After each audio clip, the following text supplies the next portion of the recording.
Good morning everyone. Current affairs की series में 30th of April पे हम पहुंच चुके हैं और यहाँ पे द हिंदू और पीआईबी के करंट अफेयर्स आज हम कवर करने वाले हैं थ्रू एमसीक्यूज।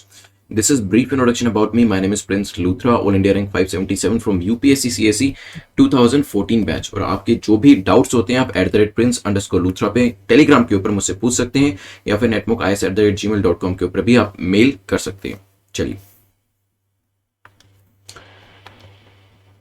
एक बार टॉपिक्स देख लेते हैं जो आज हम डिस्कस करने वाले हैं। तो सबसे पहले सप्लाई चेन रेजिलियंस इनिशिएटिव के बारे में जानेंगे, SCRI के बारे में, फिर आर्म्ड फोर्सेस एक्सरसाइज के बारे में हमारा एक क्वेश्चन रहने वाला है, साहेल रीजन के बारे में जानेंगे, CD वैल्यू क्या होती है कोविड के अंदर इसके बारे में डिस्कशन होगा। देन हम लार्ज एरिया सर्टिफिकेशन के बारे में जानेंगे, सऊदी अरेबिया के बॉर्डर को डिस्कस करते हुए लिक्विड मेडिकल ऑक्सीजन के बारे में डिस्कशन करेंगे। फाइनली JLN न्यूज में था, इसके बारे में जानेंगे, DSRV क्या है और एक ईयर ऑफ एस्टैब्लिशमेंट को लेकर भी हमारा क्वेश्चन होने वाला है। आपके सामने इस तरीके के जो पर्टिकुलर वीडियोस आ रहे होंगे, these are the revision videos जो 1 से 2 मिनट के रहेंगे। इनको आपको रिवाइज जरूर करना है बिकॉज 2021 के अंदर आप यूपीएससी या फिर किसी दूसरे एग्जाम के लिए तैयारी कर रहे हैं जहां पे करंट अफेयर्स पूछे जाते हैं। These MCQs will help you a lot. चलिए आई होप आपने यूपीएससी की जो सीरीज है इसमें मॉक टेस्ट लगाने शुरू कर दिए होंगे बिकॉज अभी 2 महीने का टाइम बचा है, रादर 2 महीने से भी कम टाइम आपके एग्जाम को बचा है। तो मॉक टेस्ट जो है डेली बेसिस पे लगाना काफी जरूरी है या फिर आप ऑल्टरनेटिव डेज पे लगा सकते हैं। कोशिश करिएगा 50 मॉक टेस्ट एग्जाम से पहले अपनी कंप्लीट जरूर करिएगा। आप इसमें एनालिसिस वाले पोर्शन को बिल्कुल भी मिस मत करिएगा बिकॉज यहां पर 30 to 35 एमसीक्यूज आर एक्सपेक्टेड। जब आप मॉक टेस्ट को अच्छे से करते हैं एट द सेम टाइम आप उसको रिवाइज भी करके जाते हैं एनालिसिस करने के बाद। चलिए चलते हैं आज के पहले क्वेश्चन के ऊपर। उससे पहले एक बार जल्दी से अपने टारगेट को सेट कर लीजिए सो दैट आपके पास एक विजन होना चाहिए कि कितना आप स्कोर यहां पर लेना चाहते हैं। तो 6 एमसीक्यूज जो है ये कट ऑफ रखी गई है यहां पर। तो 6 एमसीक्यूज का जो स्कोर है वो आपको करना ही करना है if you want to crack this quiz. इससे ज्यादा भी आप टारगेट सेट कर सकते हैं, कम भी सेट कर सकते हैं बिकॉज अगर कम भी आएगा तो भी कोई बात नहीं, आप इसे दोबारा से रिवाइज कर लीजिएगा। जितनी भी गलतियां यहाँ पे आपकी होती हैं उसको आपको एक्चुअल यूपीएससी एग्जाम के अंदर होने नहीं देना है। चलिए आज के पहले क्वेश्चन पे चलते हैं। The first question talks about SCRI, this is supply chain resilience initiative. पूछा गया है कि कौन कौन सी कंट्रीज इस SCRI के अंदर शामिल है। ठीक है, यहाँ पे इंडिया का नाम दिया है, जापान का नाम दिया है, ऑस्ट्रेलिया का नाम दिया है और आपको करेक्ट आंसर यहां पर देना है। सोचिए। चलिए देखिए, कुछ महीने पहले यूएस और चाइना का कॉन्फ्लिक्ट चल रहा था और इसकी वजह से काफी सारी दूसरी कंट्रीज जो थी उनको सप्लाई के इश्यूज आ रहे थे और वैसे भी ये देखा गया है कि चाइना और यूएस के ऊपर डिपेंडेंसी काफी ज्यादा हो गई और इसी वजह से और खासतौर पे चाइना के ऊपर यहां पर जापान जो है वो एक इनिशिएटिव के साथ आया था और जिसमें उसने इंडिया और ऑस्ट्रेलिया को भी शामिल किया और बाकी सभी जो कंट्रीज हैं इंडियन ओशन की, इंडियन इंडो पैसिफिक की, उसको भी न्योता दिया कि आप भी इस सप्लाई चेन रेजिलियंस इनिशिएटिव को ज्वाइन कर सकते हैं ताकि जो एक ओवर डिपेंडेंसी चाइना के ऊपर क्रिएट हो गई है वो खत्म करी जा सके। अदरवाइज क्या होता है, चाइना किसी चीज को मान लीजिए एपीआई को सप्लाई करने से मना कर देता है तो सामने वाली कंट्री का पूरा बिजनेस जो है वो ठप पड़ जाता है। तो इस चीज को रोकने के लिए ही SCRI जो है ये जापान का इनिशिएटिव है ताकि एक रेजिलियंस जो है सप्लाई के अंदर एक ऑल्टरनेटिव सप्लायर जो है उसको ढूंढा जाए। ऐसा नहीं होना चाहिए कि पूरे वर्ल्ड के पास एक ही सप्लायर है, that is China. Rather alternative mechanism जो है वो यहां पर बनाए जा रहे हैं और चाइना के ऊपर डिपेंडेंसी अपनी खत्म करी जा रही है। At the moment India, Japan, Australia जो है वो इसमें मेंबर्स हैं। So D will be your correct answers. लेकिन आने वाले टाइम में बहुत सारी दूसरी कंट्रीज भी जो है इसको ज्वाइन करने वाली है। चलिए सो यहां पर आंसर आपका डी हो जाएगा। चलते हैं यहां पर सेकंड क्वेश्चन के ऊपर जो कि एक्सरसाइजेस को लेकर है। देखिए बीच में फ्रांस के साथ जितनी भी हमारी एक्सरसाइज थी लार्जली हमने उसको कवर किया था थ्रू एमसीक्यू क्योंकि यहां पे जो क्वेश्चन था वो एक एक्सरसाइज को लेके इंडो फ्रांस की एक एक्सरसाइज 25 अप्रैल से 27 अप्रैल में कंक्लूड करी गई थी। इसी वजह से फ्रांस के साथ हम जितनी भी एक्सरसाइज करते थे वो हमने वहां पर कवर कर ली थी। अब यहां पर आपसे पूछा गया है विच ऑफ द फॉलोइंग स्टेटमेंट या कहें कि पेयर्स जो है वो यहां पर करेक्ट है अबाउट द एक्सरसाइजेस। आपके सामने 3 एक्सरसाइज के नाम दिए जो कि हम एक पर्टिकुलर कंट्री के साथ करते हैं और उसके सामने दिए कि ये किस नेचर की एक्सरसाइज है। कौन कौन एक्सरसाइज, क्या ये एयरफोर्स की एक्सरसाइज है, इंद्रधनुष एक्सरसाइज एक नेवी की एक्सरसाइज है, अजय वॉरियर क्या ये और आर्मी की एक्सरसाइज है, बताइए और फिर इसके बारे में डिस्कशन करते हैं।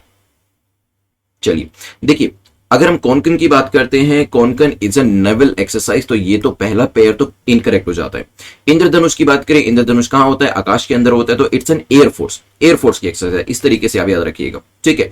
आर्मी, अजय वॉरियर, ये आपका करेक्टली मैच होता है। तो पहले 2 मैच नहीं हो रहे, तीसरा मैच हो रहा है, तो आंसर तो हो जाएगा only C. Now I just want to know from your side, comment section में आप बताइएगा कि ये जो तीनों एक्सरसाइज मैंने पिक करी हैं जो कि न्यूज में भी दे रखी थी एक पर्टिकुलर कंट्री को लेकर, उसका नाम मुझे बताइएगा। कमेंट सेक्शन के अंदर बताइएगा ये तीनों एक्सरसाइज इंडिया जो कंडक्ट करता है वो किसके साथ करता है, ये मुझे आप कमेंट सेक्शन में जरूर बताइएगा। चलिए here C will be the answer. Question number 3 को देख लेते हैं जो कि साहेल रीजन के बारे में है। साहेल रीजन को लेकर पूछा है कि बताएं कौन सी स्टेटमेंट आपकी करेक्ट है। बेसिकली पूछा है कि कौन कौन सी कंट्री इस रीजन के अंदर आती है। क्या माली साहेल रीजन का पार्ट है? What about Burkina Faso, niger या फिर सूडान? सोचिए। चलिए देखिए, साहेल रीजन में अभी आपको मैप के ऊपर दिखाने वाला हूं। ये बेसिकली आपका एक इको क्लाइमेटिक बायोजियोग्राफिक रीजन है जिसके नॉर्दर्न साइड में सहारा आता है और सदर्न साइड में इसके सुडानियन सवाना आता है। इसके अंदर अगर कंट्रीज की बात करें तो सेनेगल से लेके Mauritania, Mali, Burkina Faso, Algeria, Niger, Nigeria, इनके कुछ कुछ पार्ट्स जो है इसके अंदर इंक्लूडेड है। ठीक है, एक बार हम इसको मैप के ऊपर भी देख लेंगे। लेकिन अगर कंट्रीज की बात करें, इवन तो पूरी तरीके से अगर कंट्रीज के अंदर नहीं भी आती, लेकिन some part of the countries included in Sahel region. So Mali बिल्कुल ठीक है, बुर्किना फासो भी ठीक है, नाइजर भी ठीक है और आपका सूडान भी ठीक है। तो आंसर क्या हो जाएगा? D will be the correct answer. इसके अलावा एक्सट्रीम साउथ में जाएंगे अल्जीरिया, नाइजर, साथ ही साथ इसमें Cameroon, central African Republic, Central Chad, ये सब कंट्रीज भी इसके अंदर शामिल है। Answer will be D. एक बार मैप के ऊपर देख लीजिए, ऊपर आपका सहारा रीजन है और नीचे आपका जो सुडानियन सवाना है वो रीजन है। This is the Sahel region, जैसे कि ये बीच में दिखाया हुआ है। This is Sahara desert. ठीक है, चलिए चलते हैं क्वेश्चन नंबर 4 को देखते हैं। व्हाट इज सीटी वैल्यू एसोसिएटेड विद? सीटी वैल्यू किस चीज से एसोसिएट करती है? क्या ये कोविड से एसोसिएट करती है, सैटेलाइट से, ऑक्सीजन कॉन्सेंट्रेटर से, या फिर नन ऑफ द अबव? बताइए। अभी रिसेंटली न्यूज में काफी ज्यादा है, इसी वजह से क्वेश्चन बनाया गया है। सोचिए क्या आंसर होगा, फिर डिस्कशन करेंगे। चलिए, तो यहां पे सीटी वैल्यू आपकी जो एसोसिएट करती है वो कोविड टेस्ट से करती है। So A will be the correct answer. Among various scientific terms, कोविड-19 की जो बाहर निकल के आई उसमें आरटीपीसीआर लोगों को पता चला, अलग अलग टर्मिनोलॉजीज निकल के आ रही थी। सीटी वैल्यू भी उसमें से एक टर्म है जो कि कोविड टेस्ट जब होता है, जब कोई भी व्यक्ति कोविड पॉजिटिव निकलता है तो उसको उसकी सीटी वैल्यू का पता चलता है। नाउ सीटी वैल्यू जो आपके आरटीपीसीआर गोल्ड स्टैंडर्ड टेस्ट है उसमें टेस्ट के अंदर ये वैल्यू लिखी हुई आती है। और ICMR, Indian council of medical research के हिसाब से अगर किसी भी इंडिविजुअल की सीटी वैल्यू 35 से ज्यादा है तो उसका टेस्ट जो होगा वो कोविड नेगेटिव आएगा। ठीक है, हालांकि ये 35 नंबर जो है अलग अलग जगह पे अलग अलग हो सकते हैं, लेकिन आईसीएमआर ने ये नंबर 35 बताया। ठीक है, अगर ये नंबर 35 से कम है तो पता चलता है कि उस व्यक्ति को कोविड है, मतलब वो कोविड पॉजिटिव है। और जितनी वैल्यू कम होती जाएगी उतना वायरल लोड इसके अंदर बढ़ता जाएगा। फॉर एग्जाम्पल समझाने की कोशिश करता हूं आपको, तो अगर यहां पे कोविड में सीटी वैल्यू 35 से ज्यादा है तो वो कोविड नेगेटिव हो जाएगा। ठीक है, और अगर ये सीटी वैल्यू मान लीजिए कि 30 है तो यहां पे वायरल लोड जो है वो उतना ज्यादा नहीं माना जाएगा। ठीक है, क्योंकि देखिए 35 पे नेगेटिव है, थोड़ा सा कम हुआ तो वायरल लोड जो है आना शुरू हो गया, लेकिन उतना ज्यादा नहीं है। वही सीटी वैल्यू अगर गिर के 25 हो जाती है तो वायरल लोड थोड़ा सा बढ़ जाता है। वही सीटी वैल्यू गिर के अगर 20 हो जाती है तो वायरल लोड और भी ज्यादा हो जाता है। वही सीटी वैल्यू गिर के अगर 15 हो जाती है तो वायरल लोड और भी ज्यादा हो जाता है। इस तरीके से जितनी सीटी वैल्यू कम होगी उतना वायरल लोड ज्यादा होगा। ठीक है, तो ये चीज ध्यान रखिएगा, सीटी वैल्यू ज्यादा है इट मींस वायरल लोड कम है, और 35 के ऊपर है तो वायरल लोड को 0 ही मान लिया जाता है, मतलब वहां पे कोविड नेगेटिव बता दिया जाता है। लेकिन सीटी वैल्यू जितनी कम होती जाएगी उतना वायरल लोड जो है वो ज्यादा होता जाएगा, मतलब कम सीटी वैल्यू जो है वो अच्छी नहीं मानी जाएगी। CT value refers to the number of cycles after which the virus can be detected. तो फॉर एग्जांपल अगर किसी की सीटी वैल्यू 15 है इट मींस 15 साइकिल्स के बाद उसकी बॉडी के अंदर जो वायरस है उसको डिटेक्ट किया गया। अगर किसी की सीटी वैल्यू 15 की जगह 25 है इट मींस 25 साइकिल के बाद उसकी बॉडी के अंदर जो वायरस है उसको डिटेक्ट किया गया। मतलब कितनी कम अगर साइकिल है उतना ज्यादा बार वायरस को डिटेक्ट किया गया, इट मींस वायरल लोड जो है वो ज्यादा है, मतलब उसकी बॉडी में जो ये वायरस है वो ज्यादा है, उसका क्वांटम ज्यादा है। ठीक है, कुछ इस तरीके से इसे समझने की कोशिश करिएगा। एग्जाम के अंदर सीटी वैल्यू के ऊपर क्वेश्चन पूछा जा सकता है, बिकॉज साइंस, टेक्नोलॉजी, बायोलॉजी वाले सेक्शन से आपसे क्वेश्चन पूछे जाते हैं। So this could be there in your examination. तो ध्यान रखिएगा सीटी वैल्यू का वायरल लोड से इनवर्स रिलेशनशिप है, साथ ही साथ 35 का जो नंबर है वो यहाँ पे आईसीएमआर ने डिसाइड किए। ठीक है, चलिए तो यहाँ पे आंसर आपका ए हो जाएगा। चलते हैं हम नेक्स्ट क्वेश्चन नंबर 5 के ऊपर। So what CT value corresponds to a negative COVID report. A CT value below the number 35 means a person is COVID positive, whereas a CT value 35 and above qualifies as negative report. इस CT score same है CT value? CT score अलग है, CT value अलग है। CT score का इस्तेमाल, CT score कहां मिलता है? CT स्कोर ऑब्टेन किया जाता है जब चेस्ट स्कैन कराया जाता है कोविड पेशेंट का। ठीक है, तो चेस्ट स्कैन के अंदर क्या मिलता है आपको? CT स्कोर मिलता है, लेकिन जब कोविड का टेस्ट होता है वहां पे आपको CT वैल्यू मिलती है। ठीक है, और दोनों का मीनिंग भी अलग है, क्योंकि जो सीटी स्कोर आपका है जो चेस्ट के केस में मिलता है, जितना ज्यादा नंबर होता है उससे पता चलता है कि सिवियरिटी उतनी ज्यादा है। लेकिन सीटी वैल्यू के अंदर ये रिलेशनशिप बिल्कुल अपोजिट होता है। ज्यादा नंबर मींस आप बेटर कंडीशन में है, कम नंबर मतलब आप बेटर कंडीशन में नहीं है। लेकिन सीटी स्कोर में क्या है, यहां पढ़िए देखिए नीचे आके। So in a chest scan higher the CT score higher is the severity of infection. तो सीटी स्कोर के अंदर क्या है, नंबर ज्यादा है, इट मींस इन्फेक्शन ज्यादा है, लेकिन सीटी वैल्यू में जितना नंबर कम है उतना इन्फेक्शन ज्यादा है। ठीक है, तो ये एक बेसिक डिफरेंस आपको पता होना चाहिए। चलते हैं नेक्स्ट क्वेश्चन, क्वेश्चन नंबर 5 के ऊपर। क्वेश्चन नंबर 5 जो है लार्ज एरिया सर्टिफिकेशन प्रोग्राम को लेकर है। दो स्टेटमेंट्स आपको एलएसी के बारे में दिए, पूछा गया बताएं कौन सी स्टेटमेंट आपकी करेक्ट है। पहली स्टेटमेंट कहती है इसे डिपार्टमेंट ऑफ एग्रीकल्चर के द्वारा लॉन्च किया गया है। सेकंड स्टेटमेंट कहती है LAC is a quick certification process that is cost effective. बताइए क्या आंसर होगा, फिर करते हैं डिस्कशन इसको लेकर। चलिए, अभी रिसेंटली यूनियन टेरिटरी जो हमारी अंडमान निकोबार आइलैंड है वो अपने आप में पहला लार्ज कॉन्टिजियस टेरिटरी बन गया है that will be conferred with organic certification. तो लार्ज एरिया सर्टिफिकेशन स्कीम के अंतर्गत, इस स्कीम के अंतर्गत ये जो 14,491 हेक्टेयर लैंड है हमारी यूटी लैंड आपके अंडमान निकोबार के अंदर, उसको ऑर्गेनिक सर्टिफिकेशन देने का काम किया जा रहा है। Department of agriculture corporation and farmers welfare is working to identify traditional organic area, जिसके अंदर अंडमान और निकोबार के अंदर इतने एरिया को आइडेंटिफाई किया गया और सर्टिफाई किया गया। तो क्या ये लॉन्च डिपार्टमेंट ऑफ एग्रीकल्चर के द्वारा किया गया, तो पहली स्टेटमेंट ठीक हो जाती है। और ये क्विक सर्टिफिकेशन प्रोसेस है जो कि काफी कॉस्ट इफेक्टिव है, ये भी आपका आंसर ठीक हो जाता है। तो आंसर यहां पे हो जाएगा सी। आप मुझे ये बताइएगा कि भारत के अंदर ऐसा कौन सा राज्य है जिसको पूरी तरीके से ऑर्गेनिक स्टेट का दर्जा दिया जा चुका है, वो आप मुझे कॉमेंट सेक्शन के अंदर जरूर बताइएगा। So here the answer will be C. चलते हैं नेक्स्ट क्वेश्चन, क्वेश्चन नंबर 6 के ऊपर। और क्वेश्चन नंबर 6 पे जाने से पहले आपके पास क्रैश कोर्स जो है वो अवेलेबल है। 100 डेज की सीरीज आपके पास अवेलेबल है और 200 डेज की सीरीज अवेलेबल है। Now 100 days series is for the prelims examination, whether it is for 2021, 2022 या फिर आगे आप किसी भी एग्जाम की तैयारी कर रहे हैं। और जो आपका 200 डेज का प्रोग्राम है it is for prelims as well as mains, क्योंकि इसमें आपको वैल्यू एडिड मटेरियल मिलता है और साथ ही साथ आंसर राइटिंग का जो मॉड्यूल है वो भी इसके अंदर ऐड किया गया। So as per your convenience जो भी आप कोर्स सब्सक्राइब करना चाहते हैं exam.netmock.com पे जा सकते हैं। अभी काफी इसके ऊपर जो प्राइस है उसको स्लैश डाउन भी किया गया so that you could easily enrol. अगर आप 2022 की तैयारी कर रहे हो और बिल्कुल भी आपको नॉलेज नहीं है यूपीएससी एग्जाम एनसीईआरटीज के बारे में, नहीं पढ़ा है एनसीईआरटीज को भी, then you can go for mission UPSC 2022, क्योंकि यहां पे बिल्कुल जीरो से आपको शुरू कराया जाता है और फिर आपको 100 तक लेकर जाया जाता है। चलिए चलते हैं नेक्स्ट क्वेश्चन के ऊपर। क्वेश्चन नंबर 6 को देख लेते हैं, which is concerning Saudi Arabia. पूछा गया है the border of Saudi Arabia touch which other countries border. तो सऊदी अरेबिया का बॉर्डर किस दूसरी कंट्री के बॉर्डर को टच करता है। सऊदी अरेबिया कंट्री अभी न्यूज में थी, इसी वजह से मैप का एक क्वेश्चन यहां पे बनाया गया। यहां पे ऑप्शन दिए Iran, Iraq, Qatar and UAE. आपको बताना है कि कौन कौन सी कंट्री का बॉर्डर जो है वो सऊदी अरेबिया के द्वारा टच किया जाता है। चलिए तो बताइए सऊदी अरेबिया का बॉर्डर जो है किस किस कंट्री से टच करता है। क्वेश्चन नंबर 6 के अंदर बिल्कुल ऑप्शंस को ध्यान से देखिएगा। There is a jumble, there is a randomization जो यहाँ पे आपके ऑप्शंस का किया गया है। UAE, Iraq, Qatar, Iran, 4 option आपके सामने हैं।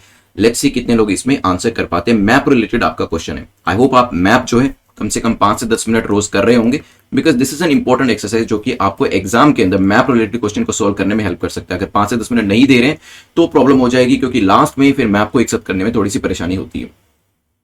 चलिए तो रिसेंटली सऊदी अरेबिया ने सऊदी ग्रीन इनिशिएटिव जो है उसको and the middle east green initiative को यहां पर लाए हैं, वो क्लाइमेट चेंज को कॉम्बैट करने के लिए। तो अब सऊदी अरेबिया जो है इंफ्रास्ट्रक्चर से आगे बढ़ते हुए, ऑयल सेक्टर से आगे बढ़ते हुए ग्रीन इनिशिएटिव जो है उसको भी लॉन्च कर रहा है, ताकि क्लाइमेट चेंज का भी ध्यान रखा जा सके और जो थ्रेट है क्लाइमेट चेंज का उसको भी कहीं ना कहीं कम किया जा सके।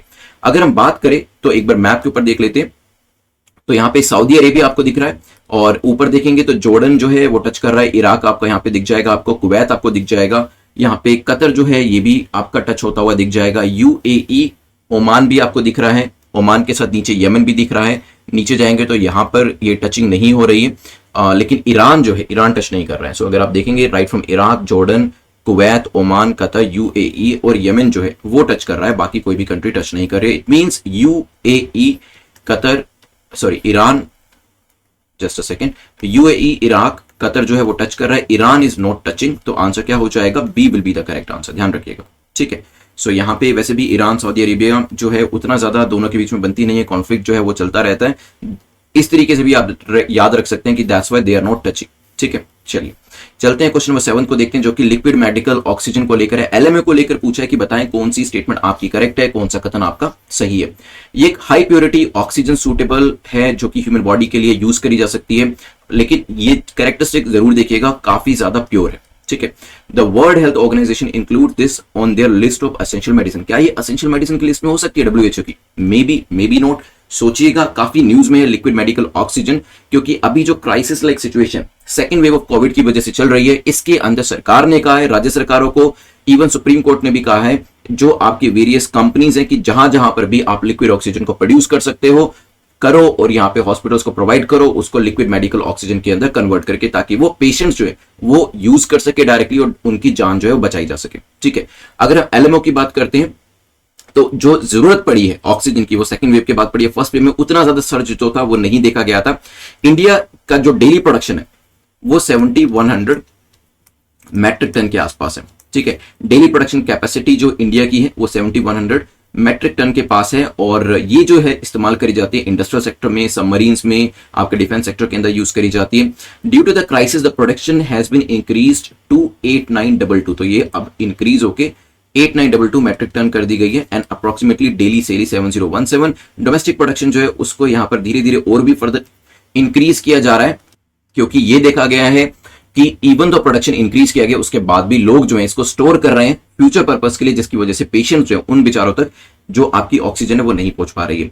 India appears to be producing sufficient oxygen to meet the current need, और इसी वजह से जो आपके ट्रांसपोर्टेशन के भी इश्यूज हैं उनको धीरे धीरे रिजोल्व किया जा रहा है, ताकि जो हमारे पास ऑक्सीजन अवेलेबल है अगर वो सफिशिएंट है भी सही, तो कम से कम वो जो यूजर है इसका उस तक पहुंचाई तो जाए, क्योंकि तभी तो उसका फायदा होगा। अगर आपने ऑक्सीजन जो है वो इनफ मात्रा में प्रोड्यूस कर भी ली, लेकिन वो अगर रोगी तक पहुंचती नहीं है टाइम पे, तो उसका कोई भी पर्पस नहीं रह जाता। क्या ये हाईली प्योर ऑक्सीजन होती है जो कि ह्यूमन बॉडी के अंदर यूज करी जाती है? बिल्कुल ठीक है। WHO include this in their essential medicine list. क्या अपनी एसेंशियल मेडिसिन लिस्ट के अंदर वो डालता है? तो यस, ये स्टेटमेंट भी आपकी ठीक हो जाती है। आंसर क्या होगा? C will be the correct answer, क्योंकि दोनों स्टेटमेंट्स यहां पर ठीक हो जाती है। लेकिन इसके अलावा कुछ और चीजें मैं आपको एलएमओ के बारे में बताता हूं जो कि आपको जानकारी होनी चाहिए, एग्जाम के अंदर आपसे पूछी जा सकती है। इनके साथ इशू ये है कि इनको स्टोरेज करने में थोड़ा सा इशू रहता है, बिकॉज इसको क्रायोजेनिक टैंकर्स के अंदर स्टोर करना पड़ता है। दीज टैंकर्स ये जो मेडिकल ऑक्सीजन को स्टोर करते हैं, यहां पर जो तापमान रहता है -180 डिग्री का रहता है, और ये जो एक टैंकर है जिसके थ्रू इसको इस पर्टिकुलर टेम्परेचर के ऊपर एक जगह से दूसरी जगह पहुंचाया जा सकता है, उसकी कीमत जो अराउंड 50 लाख के आसपास रहती है। तो बहुत सारे जो कंपनीज है वो इसमें इन्वेस्ट करने के लिए रेडी भी नहीं है, बिकॉज दे नो कि सेकंड वेव जैसे ही खत्म होगी ये जो इतनी बड़ी इन्वेस्टमेंट वो करेंगे वो उनकी वेस्ट हो जाएगी। दैट्स वाई जो कंपनीज है इवन वो भी इतनी बड़ी इन्वेस्टमेंट करने से डर रहे हैं, और यहां पर नुकसान जो है वो लोगों का हो रहा है। चलते हैं नेक्स्ट क्वेश्चन के ऊपर। अब नेक्स्ट क्वेश्चन के बारे में भी देख लेते हैं। यहाँ पे क्वेश्चन नंबर 8 जो है JLN को लेकर है। JLN को लेकर पूछा है कि बताएं कौन सी स्टेटमेंट इसके बारे में करेक्ट है। बेसिकली पूछा which of the following region India as a joint logistic node. तो इंडिया में कहां कहां पे JLN एग्जिस्ट करता है, तो जॉइंट लॉजिस्टिक नोड क्या होता है वो भी जानेंगे, और कहां कहां पे एग्जिस्ट करता है मीनवाइल आप मुझे बताइएगा, क्योंकि अभी हमारे जो CDS है, chief of defence staff general Bipin Rawat ji जो हैं उन्होंने ऑपरेशनलाइज किया है एक JLN जॉइंट लॉजिस्टिक नोड, और वो कहां पे किया वो तो बताऊंगा ही, बाकी जगह कहां कहां पे एग्जिस्ट करता है वो भी मैं आपको बताने वाला हूं। नाउ CDS जो है he is the rank of a 4 star general, ठीक है, जिनकी सैलरी और बेनिफिट जो होते हैं वो आपके जो सर्विस चीफ होते हैं उनके बराबर ही होते हैं। रिटायरमेंट एज जो CDS की कितनी होती है? रिटायरमेंट एज CDS की 65 ईयर्स, ठीक है, which is 3 years more than the retirement age of 3 service chief. ये चीज ध्यान रखिएगा। Now come back to the question, बताइए कहां कहां पे हमारे JLN नोट्स हैं। तो हमारा JLN नोट्स जो मुंबई में अभी इसको एक इनॉग्रेशन जो है वो किया गया, ऑपरेशनलाइज किया गया है मुंबई के अंदर। तो पहली जो यहाँ पे सिटी है वो तो आपकी करेक्ट हो जाती है। इसके अलावा गुवाहाटी एंड पोर्ट ब्लेयर में ये ऑलरेडी एग्जिस्ट करते हैं, so A will be the answer. Delhi में ये नहीं है। अब ये JLN होता क्या है? देखिए JLN जो है एक इंटीग्रेटेड लॉजिस्टिक जो है वो आर्म फोर्सेस को प्रोवाइड करता है। तो लॉजिस्टिक के अंदर क्या होगा? उनका एम्यूनिशन प्रोवाइड करना, उनका राशन प्रोवाइड करना, फ्यूल अगर उनको चाहिए होता है वो प्रोवाइड करना, उनके जनरल स्टोर्स की जो आइटम्स होती हैं, या फिर ट्रांसपोर्टेशन, एविएशन, क्लोथिंग, ये सब चीजें जो उनको चाहिए होती है उसके कंसर्निंग लॉजिस्टिक प्रोवाइड करने का काम जो है JLN के द्वारा, जॉइंट लॉजिस्टिक नोड के द्वारा किया जाता है, ठीक है, जो कि अभी मुंबई में एक ऑपरेशनलाइज किया गया। आंसर आपका हो जाएगा ए। चलते हैं हम अपने नेक्स्ट क्वेश्चन नंबर 9 के ऊपर, जो कि DSRV को लेकर है। अब यहां पर पूछा गया DSRV को लेकर 4 स्टेटमेंट दिए हैं, आप बताएं कौन सी स्टेटमेंट आपकी करेक्ट है। ये कोई सबमरीन रेस्क्यू सिस्टम है, या फिर कोई शिप रेस्क्यू सिस्टम है, ये कोई एयरक्राफ्ट रेस्क्यू सिस्टम है, या फिर एक स्पाई ड्रोन सिस्टम है? बताइए। DSRV बेस्ट आंसर आपको चूज करना है। द हिंदू की न्यूज थी, चलिए, सो इसका फुल फॉर्म है डीएसआरवी का, डीप सबमर्जेंस रेस्क्यू वेसल। अब एग्जाम में फुल फॉर्म नहीं आएगी, क्योंकि अगर फुल फॉर्म दे दी जाती है तो वहां पर जो बेस्ट आंसर है उसको चूज करने में आपको आसानी हो जाएगी। ठीक है, सो डीप सबमर्जेंस, काफी डीप जाके सबमर्ज करता है, पानी के नीचे जाता है और उसके जाके नीचे जाके रेस्क्यू करता है। जो पानी के नीचे जाके रेस्क्यू कर रहा है तो इसका ड्रोन से कोई लेना देना नहीं है, एयरक्राफ्ट से कोई लेना देना नहीं है, शिप से कोई लेना देना नहीं है, it is associated with submarine. The Indian navy इन्होंने क्या किया, इन्होंने एक DSRV, deep submergence rescue vessel जो है विशाखापट्टनम से, उसे यहां पर रिलीज किया to support the Indonesian navy. तो यहां पे इंडोनेशिया नेवी के आप जानते हो कि एक सबमरीन जो है वो मिसिंग हो गई है, जिसका नाम क्या है, जिसका नाम है KRI नांगला। ठीक है, और इसी मिसिंग सबमरीन को ढूंढने के लिए इंडिया जो है वो इंडोनेशिया की हेल्प करने के लिए आ गया है, और इस वजह से ये डीएसआरवी को लेकर आया गया है। आंसर यहां पे क्या हो जाएगा, A will be your correct answer. चलते हैं आज के लास्ट क्वेश्चन के ऊपर। लास्ट क्वेश्चन इस क्वेश्चन नंबर 10 बात कर रहा है arrange the following according to the year of establishment. तो अब जानते हैं Paris agreement, Ramsar convention, Kyoto protocol काफी न्यूज में रहते हैं। अभी पेरिस एग्रीमेंट को लेकर न्यूज थी, क्लाइमेट समिट को लेकर द हिंदू के अंदर मेंशन किया गया था, और आपको बताना है यहाँ पे कि ईयर ऑफ एस्टेब्लिशमेंट क्या है। पेरिस एग्रीमेंट पहले आया, रामसर कन्वेंशन, क्योटो प्रोटोकॉल, इनको आपको सबसे अर्ली, सबसे पुराने और फिर धीरे धीरे चलते हुए क्रोनोलॉजिकल ऑर्डर के अंदर लगाना है। तो सबसे पुराने से सबसे नए में लगाना है, पहले कौन आया था, फिर कौन आया था, फिर कौन आया था, बताइए। चलिए देखिए, पेरिस एग्रीमेंट, क्योंकि ये नंबर 1 पे, इसको देख लेते हैं पहले। ये तो 2016 में आया था। ठीक है, 2015-16 कह सकते हैं, 15 दिसंबर 16 के अंदर। Kyoto protocol was adopted in Kyoto Japan in December 1997। ठीक है, तो ये भी काफी पहले आया था। It came into force in 2005। Ramsar convention की बात करते हैं, this is a very old convention. किसके ऊपर है, वेटलैंड्स के ऊपर, जिसको 1971 के अंदर साइन किया गया था ईरानियन सिटी रामसर के अंदर, और ये 1975 में फोर्स में आई थी। ठीक है, जैसे ये 1997 में जो था, इसके बारे में इसको अडॉप्ट किया गया था, और 2005 के अंदर ये फोर्स में आया था। तो सबसे पुराना कौन सा हुआ, सबसे पुराना आपका हुआ रामसर कन्वेंशन। ठीक है, उसके बाद क्योटो प्रोटोकॉल, उसके बाद पेरिस एग्रीमेंट, मींस 231। अब 231 कहां दिया है, डी में दिया है, so that will be your correct answer. ठीक है, तो इस तरीके की चीजें कई बार पूछ ली जाती हैं। They won't, sometimes they won't ask about the content और the context of an agreement और the convention. They may ask, ये 3-4 कन्वेंशन जो है आपको दे दी, और सारी जो जितनी भी कन्वेंशन और अग्रीमेंट होंगे वो ऐसे ही होंगे जो आपने ऑलमोस्ट मंथली बेसिस पे, वीकली बेसिस पे न्यूज़पेपर में पढ़े ही होंगे। जैसे पेरिस एग्रीमेंट है, मंथ में 1-2 बार तो आ ही जाता है, आपको पढ़ने को मिल ही जाता होगा। इवन रामसर कन्वेंशन भी महीने में 2-3 बार आपको पढ़ने को मिलता है। क्योटो प्रोटोकॉल के बारे में भी 1 या 2 बार जिक्र हो जाता है महीने में न्यूज़पेपर में, किसी न किसी न्यूज के अंदर। तो ये सारे हमने पढ़े तो होते हैं, लेकिन वहां पर फिर फिगर आउट करना मुश्किल हो जाता है कि पहले रामसर कन्वेंशन आया था, क्योटो प्रोटोकॉल, क्योंकि जब इनका ईयर इनके साथ दिया होता है तो हम उतना ध्यान नहीं देते हैं, क्योंकि यूपीएससी के अंदर यूजुअली स्पेसिफिक ईयर्स नहीं पूछे जाते। ऐसा कभी भी क्वेश्चन आपको अभी देखने को नहीं मिलेगा, जैसे आज से 10 साल पहले पूछा जाता था, इवन 15-20 साल पहले पूछा जाता था कि बताएं पेरिस एग्रीमेंट कब साइन किया गया, 2014, 2015, 2016, 2017। इस तरीके से नहीं आएगा। ठीक है, ये पीसीएस और आपके ईपीएफओ दूसरे एग्जाम जो होंगे वो इस तरीके के क्वेश्चन जो है पूछेंगे, और आपको उसकी तैयारी भी फिर उसी तरीके से करनी है। लेकिन यूपीएससी का स्टाइल थोड़ा सा अलग है। वो किस तरीके से क्वेश्चन पूछते हैं, ऐसे 3 एग्रीमेंट देके, भाई आप रट्टा मत मारो, बेशक से आप ये मत बताओ कि 1955 था या 56 था, दिसंबर था या जनवरी था, ये हमें मत बताओ, लेकिन कम से कम ये बता दो कि पहले कौन सा आया था और बाद में कौन सा आया था, क्योंकि ये कम से कम वो आपसे एक्सपेक्ट करते हैं। So they don't want you to cram all the facts. वो ये नहीं जानना चाहते हैं कि रामसर कन्वेंशन में दिसंबर था या नवंबर था, 1997 था या 98 था, लेकिन कम से कम आपको इतनी जानकारी जरूरी होनी चाहिए कि पहले रामसर आया था, उसके बाद क्योटो आया था, और उसके बाद फिर पेरिस आया था। राइट, चलिए, तो यहाँ पे आंसर आपका डी हो जाएगा। आई होप मैंने यहाँ पर आपको ये 10 क्वेश्चन जो हैं इसकी अच्छे से नॉलेज दे दी होगी। अभी हम 2 मिनट के अंदर इसके ऊपर एक एक्टिव रिवीजन करने वाले हैं। एंड नाउ एक्टिव रिवीजन के अंदर आप ही लोगों को आंसर देने हैं, मैं सिर्फ आपसे क्वेश्चन पूछूंगा, और आपको क्वेश्चन के अलावा भी कुछ और एक्स्ट्रा इंफॉर्मेशन ऐड करनी है कमेंट सेक्शन के अंदर, तो जरूर करिएगा। सबसे पहले SCRI के बारे में डिस्कशन करते हैं। तो ये किसको काउंटर करने के लिए लेके आया जा रहा है, जैसे कि क्वाड को लेकर आया गया था, एक पर्टिकुलर कंट्री को काउंटर करने के लिए, जो कि बुली कर रही है काफी सारी दूसरी कंट्रीज को इंडो पैसिफिक रीजन के अंदर, उसी कंट्री को काउंटर करने के लिए ही, और कहें तो एक सप्लाई चेन को डाइवर्सिफाई करने के लिए जापान जो है उसका इनिशिएटिव है, जिसमें इंडिया ऑस्ट्रेलिया भी पार्टिसिपेंट मेंबर है। तो इंडिया, जापान, ऑस्ट्रेलिया जो है चाइना और यूएस का जो भी कॉन्फ्लिक्ट हुआ था उसको देकर अपनी सप्लायर जो है उनको डाइवर्सिफाई कर रहे हैं। चलिए, then we discussed about the various exercises. मुझे आपको ये तो आप मुझे बताएंगे कि ये तीनों एक्सरसाइज हम किस कंट्री के साथ करते हैं, कमेंट सेक्शन के अंदर मुझे ये बताइए कि जो एयरफोर्स की एक्सरसाइज है उसका नाम बताइएगा, और कौन कौन एक्सरसाइज कौन सी है, या आर्मी की है, नेवी की है, एयरफोर्स की, ये मुझे कमेंट सेक्शन में बताइए। सो यहाँ पे इंद्रधनुष वो एयरफोर्स की एक्सरसाइज है, कौन जो है वो नेवी की एक्सरसाइज है, और ये तीनों किसके साथ करते हैं वो आप मुझे बताइएगा। मैं अभी यहाँ पर आपको नहीं बताने वाला हूँ। सहेल रीजन के बारे में बताइए मुझे। सहेल रीजन जो है इसके नॉर्थ में क्या था और साउथ में क्या था, नॉर्थ में और साउथ में क्या था। नॉर्थ में अगर आपको याद आ रहा हो सहारा रीजन था, और साउथ में क्या था आपका आपका जो सवाना सुडानियन रीजन था वो यहां पर एग्जिस्ट करता है। कौन कौन सी कंट्रीज है मैंने आपको बताया था, Mali, Burkina Faso, Niger, Cameroon, central African republic, Chad और साथ ही साथ सूडान, एरिट्रिया, इसके भी कुछ कुछ पोर्शन जो है इसमें फॉल करते हैं। ठीक है, चलते हैं यहाँ पे मैप रिलेटेड आपका क्वेश्चन हो गया। नेक्स्ट क्वेश्चन को देखते हैं जो कि सीटी वैल्यू को लेकर था। जल्दी से बताएं आईसीएमआर के हिसाब से सीटी वैल्यू कितनी सेट करी गई है। जब वो वैल्यू क्रॉस होती है या उसके बियॉन्ड जाते हैं तो फिर वहां पर मान लिया जाता है कि कोविड नेगेटिव है। अगर उससे वैल्यू कम है तो ये माना जाता है कि जो कोविड पॉजिटिव है, पेशेंट जो है वो कोविड पॉजिटिव है। क्या वैल्यू कम होना अच्छी बात है या वैल्यू ज्यादा होना अच्छी बात है, ये भी बताइए। क्या सीटी वैल्यू कम होगी तो ये अच्छा माना जाएगा या सीटी वैल्यू ज्यादा होगी तो ये अच्छा माना जाएगा। ठीक है, तो यहाँ पे सीटी वैल्यू जो 35 नंबर है वो आईसीएमआर के द्वारा सेट किया गया। 35 और इसके बियॉन्ड जो है हम कोविड नेगेटिव मानते हैं, इससे लेस अगर होता है तो वो कोविड पॉजिटिव माना जाता है। सीटी वैल्यू और सीटी स्कोर के अंदर डिफरेंस है। सीटी वैल्यू जो है आपकी टेस्ट को लेकर होती है और सीटी स्कोर जो आपका होता है वो चेस्ट स्कैन को लेकर होता है।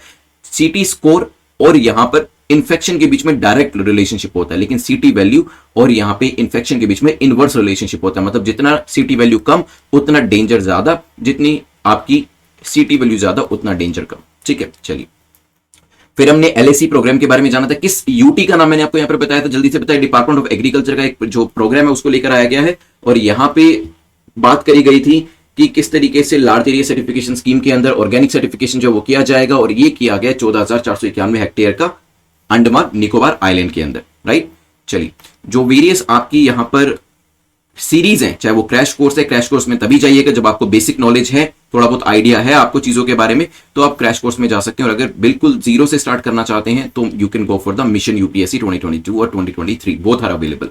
देन हमने मूव ऑन किया था वेरियस कंट्री, सऊदी अरेबिया के साथ जो बॉर्डर टच करते हैं, क्योंकि यहां पे सऊदी ग्रीन इनिशिएटिव और मिडिल ईस्ट ग्रीन इनिशिएटिव जो है वो सऊदी अरेबिया के द्वारा लॉन्च किया गया है और ये क्लाइमेट चेंज को कॉम्बैट करने के लिए लॉन्च किया गया। नाउ द कंट्रीज जो अपनी बॉर्डर शेयर करते हैं उन कंट्रीज का नाम जल्दी से बताएं मुझे। Yes, it is UAE, Iraq, Qatar. Iran तो हो ही नहीं सकता है क्योंकि ईरान की वैसे ही नहीं बनती है इसके साथ। ठीक है, यमन को भी आप ले सकते हैं, कुवैत को भी यहां पे ले सकते हैं, इवन जॉर्डन का भी बॉर्डर सऊदी अरेबिया से टच कर रहा है। देन हमने एलएमओ के बारे में डिस्कशन किया था। क्या ये हाईली प्योर ऑक्सीजन होती है, तो यस, जो आपकी लिक्विड मेडिकल ऑक्सीजन जो होती है हाईली प्योर ऑक्सीजन होती है। वर्ल्ड हेल्थ ऑर्गेनाइजेशन की लिस्ट के अंदर तो ये एसेंशियल मेडिसिन के अंदर भी दी हुई है।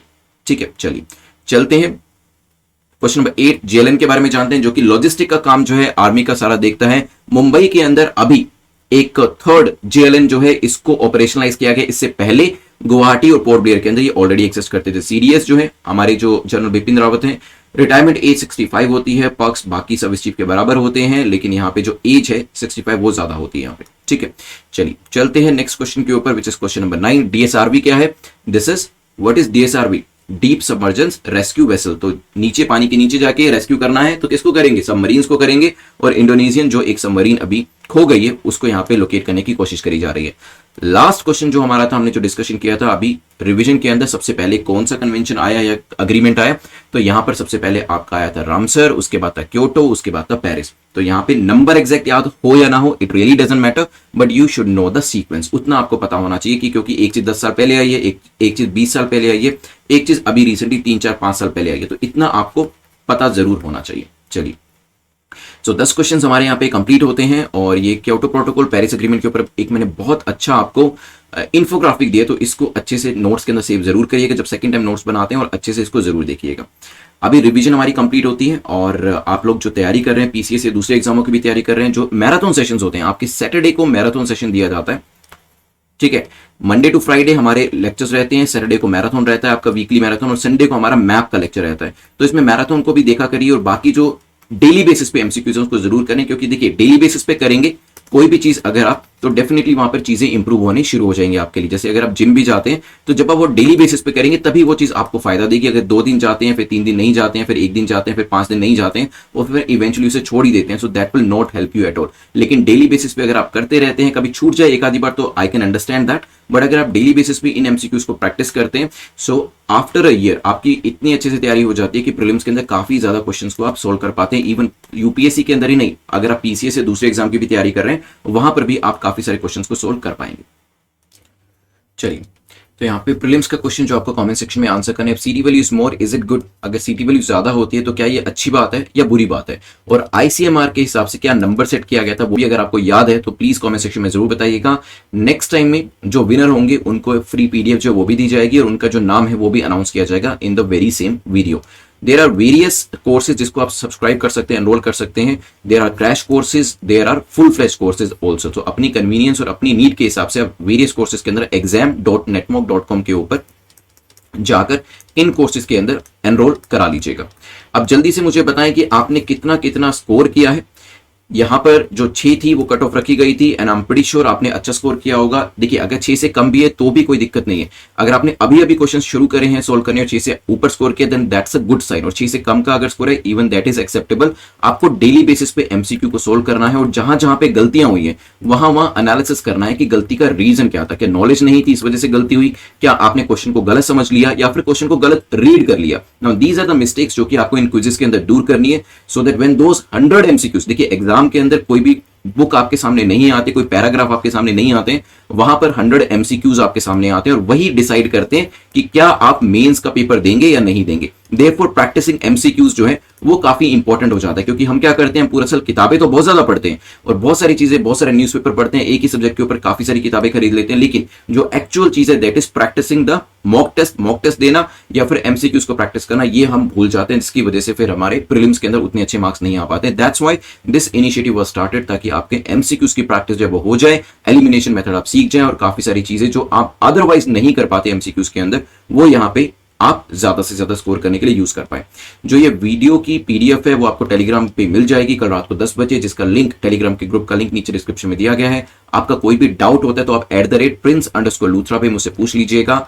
कहां पर? टेलीग्राम के ऊपर। बाकी कोई भी आपका डाउट हो यहीं पे पोस्ट कर दीजिएगा। Video if you really liked it, और कहीं ना कहीं अगर इस वीडियो ने आपकी हेल्प करी है किसी भी तरीके से, नॉलेज के तरीके से या मोटिवेशन के तरीके से, so please do like the video ताकि बाकी स्टूडेंट्स तक भी ये वीडियो पहुंच पाए। Thank you once again, have a nice day, take care, stay safe.